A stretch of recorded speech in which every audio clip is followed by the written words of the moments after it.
Question from the Honourable Leader of the Third Party. Thank you so much, Mr. Speaker. Many times I have stood in this legislature and called on the Premier to create an Office of the Child Advocate, as has my colleague from Stratford-Kinloch.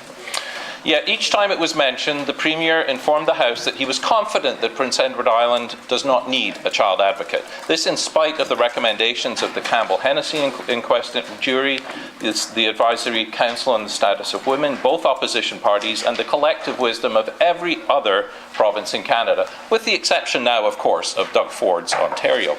Yet, as my questions concerning oversight of private schools earlier this sitting have shown, the Department of Family and Human Services, Education and Justice actually have very limited capacity to step out of their mandates and advocate independently for children. A question to the Premier. When will you finally relent and give children of Prince Edward Island the protections that can only be provided by an independent oversight body? Honourable Premier. Mr. Speaker, since we've come to government, we've created a bridge program, very effective, collaborative. We keep hearing across the floor of a collaborative body of community, various departments of government, of public service leadership, working weekly, working together to deal with the interests of children, to identify systemic issues, to deal with tough cases. And that, Mr. Speaker, is one of only many steps and investments that this government has taken to not only look after, but to promote and to ensure that the children in our province do well. Thank you, Mr. Speaker. The Honourable Leader of the Third Party, your first supplementary. Thank you, Mr. Speaker.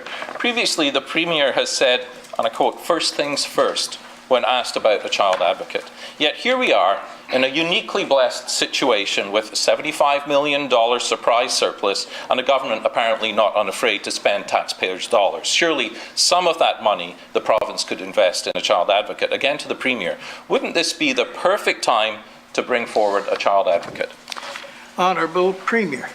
Mr. Speaker, at no point has it been said by government that our approach to dealing in a comprehensive way and in a collaborative way, in a caring way and in a prioritized way with the interest, and in particular the interest of vulnerable children in this province, has anything to do with fiscal considerations. And if you look, Mr. Speaker, at the work that has been done to create a children's lawyer, and indeed it's been on the floor again in this sitting to expand the power of the children's lawyer, and reference made there to the workload and the response and the great work that's being done there, Mr. Speaker, with the supervised access sites, with the alternative dispute resolution, with a number of other measures that we've taken, Mr. Speaker, this government has made it a priority, has devoted resources, and is dealing with the interests of the children, and in particular the vulnerable children of this province, as a matter of high priority. Thank you, Mr. Speaker.